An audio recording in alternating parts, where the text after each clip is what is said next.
এবার আমি বিয়ে করলে মামুনের মা বুড়িকে বিয়ে করতে চাই, কারণ এই বুড়ির কাছে গেলে বুড়ি বুঝতে পারবে যে আমি ছেলে না বড়, তখন বুড়ি এটা সামলাইতে পারবে কিনা আমি এটা দেখতে চাই।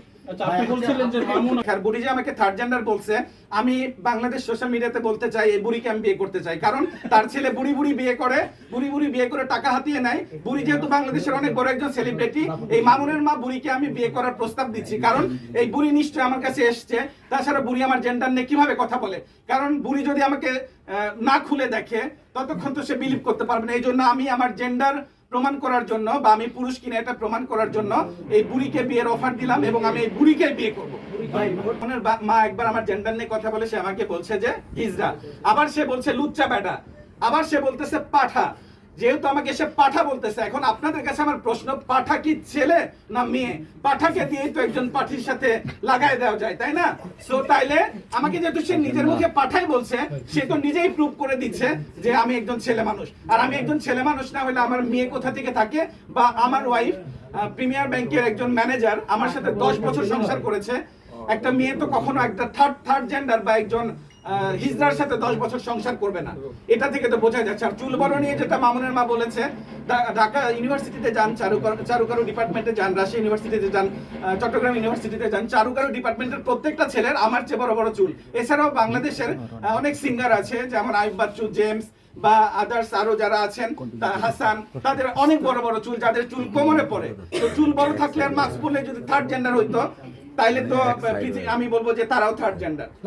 মাস্ক যে পরে সে যদি মুখোশধারী শয়তান হয়, আসল মুখোশধারী শয়তান তো সে যে নারীদেরকে টাকার জন্য শারীরিকভাবে নির্যাতন করে, মানে শরীরে রক্তাক্ত করে দেয়। তাইলে আমি মাস্ক পরে তো কোনো মেয়েকে রক্তাক্ত করি নাই। আপনারা কি দেখেছেন? দেখেন নাই তো। আমি মাস্ক পরে নিশ্চয়ই ভালো আছি। এরকম মামুনও যদি মাস্ক পরে কোনো মেয়েকে নির্যাতন না করতো, তাহলে তো আমার মনে হতো যে মামুন আমার চেয়েও বেটার। এটাকে নিয়ে করেছি। আমি যখন ফোন কল পাবো আমি অবশ্যই করব। ভাই মোহন একটা মাস্কের বিষয় নিয়ে, মেয়ে মানুষ সে মাস্ক ছাড়া বসে আছে, কিন্তু আপনি ছেলে মাস্ক পরে আছেন। আমার এটা মাস্ককে আমি একটা কাইন্ড অফ আমার প্যাশন এবং এটাকে আমি ভাইবস হিসেবে নিয়েছি। করোনাকালীন সময়ের 2 বছর আগে থেকে আমি মাস্ক পরি, বাট মাস্ক ছাড়াও আমার অনেক ভিডিও সোশ্যাল মিডিয়াতে আছে, আপনারা সার্চ করলে দেখতে পারবেন। এই বার্তাটা আপনারা প্রেস করেছেন। আপনি নারী না পুরুষ, এটা মাস্ক পরার কারণে লম্বা লম্বা চুল আছে। আচ্ছা, হ্যাঁ, আইডেন্টিফাই করতে পারছেন। ওকে, মামুনের মা যেটা আমাকে বলছে, আমার অসংখ্য ভিডিও, আমি যেহেতু সোশ্যাল প্ল্যাটফর্মে একজন অ্যাক্টিভ পারসন, সোশ্যাল প্ল্যাটফর্মে আমার অসংখ্য ভিডিও মাস্ক ছাড়া আছে। ইটস নট লাইক যে আমি একদম মাস্ক ছাড়া কখনোই আসি নাই। আমি তো একটু আগে আপনাদের সামনে ক্যামেরার সামনে, এবং সে শুধু আমার এটা নিয়েই বলে নাই, সে এটাও বলেছে যে মাস্ক খোলা অবস্থায় আমাকে দেখলে মানুষ থুতু দিবে, এর কারণে আমি মাস্ক পরে থাকি। আমি তো একটু আগেও মাস্ক ছাড়া ছিলাম। আপনারা তো আমাকে কেউ থুতু দেন নাই, বরং আমাকে আপনাদের জার্নালিস্টের মধ্যে কয়েকজন আমাকে বলেছে, আরে লিখন এত সুন্দর দেখতে, তারপরে সে কেন মাস্ক পরে আছে।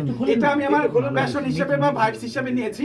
এটা নিয়ে আননেসেসারি বা ইলজিক্যাল টপিকস দাঁড় করিয়ে সে যে মেয়েদেরকে নির্যাতন করেছে, এখান থেকে সে কখনোই রেহাই পাবে না, এবং আমি এটার প্রতিবাদ করেই যাব। আচ্ছা, আপনি মাস্কটা খুলে একটু দেখাই দেন, মামুনের মা তো দেখতে চাইছে। আমি তো মামুনের মার জন্য আমার এতদিনের ক্যারি করে একটা ভাইবস নষ্ট করতে পারবো না। আমি বলি মিডিয়া পারসন না, অনেকে আমি মাস্ক খুলেছি, আমাকে যখন চাকু মেরেছিল তখন আমি ঢাকা মেডিকেলের সামনে মাস্ক খুলে ভিডিও করেছি, সেই ভিডিওগুলো আছে, অনেক জায়গায় আছে। একটু দেখান ভাই, অনেক দর্শক দেখতে চায় আপনাকে। মানে এগুলা নির্যাতনের শিকার হয়েছে, আপনারা এটার জন্য কি করতে পারবেন এগুলা নিয়ে? এটা লাইভে শুনি নাই। আসলে একটা মানুষের স্ট্রাকচার আল্লাহ তাআলা ক্রিয়েট করেন। সো আল্লাহ তাআলা, আমি আমার আপনাদের সাংবাদিকদের মধ্যেও তো অনেকের প্রাইভেট পার্ট বড় বড় দেখতে পাচ্ছি, আমার সামনে আছে।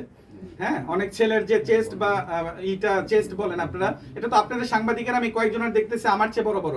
যদি তারা খালি গা হয়, তাহলে সাংবাদিকদের যদি বড় থাকে, এর চেয়ে বড় তো ওই বুড়ির। এই জন্য ওই বুড়ি যে শরীয়তপুরে যে লাইভ করে বলছে যে উনি তো ছেলেদেরটা খুলে দেখেন, হচ্ছে প্রিন্স মামুনের মা। এই বুড়ি যেহেতু আমার জেন্ডার নিয়ে কথা বলছে, তাইলে ওনার ছেলে যেহেতু আপনারা বলছেন সুগার মাম্মি, বা আমিও দেখেছি সে বুড়ি বুড়ি মেয়েদেরকে টার্গেট করে, ওনার ছেলেকে দিয়ে আমি শিক্ষা নিলাম যে আমার যেহেতু ডিভোর্স হয়েছে, আমার একটা বাচ্চা আসিভ করতে এজ ডাজন্ট ম্যাটার। যার সাথে যার মেন্টাল সেটআপ যাবে, যার সাথে যার বন্ডিং যাবে, যার সাথে যার মিল থাকবে, সেই বন্ধু হতে পারে। He can be friend. এখানে কোনো এজ ডাজন্ট ম্যাটার। সে যদি 16 বছরের একটা ছেলে হয়ে ওই 50 বছরের লায়লাকে বিয়ে করে 4 বছর সংসার করতে পারে, তাহলে তার সাথে আমার ফ্রেন্ডশিপ হতেই পারে।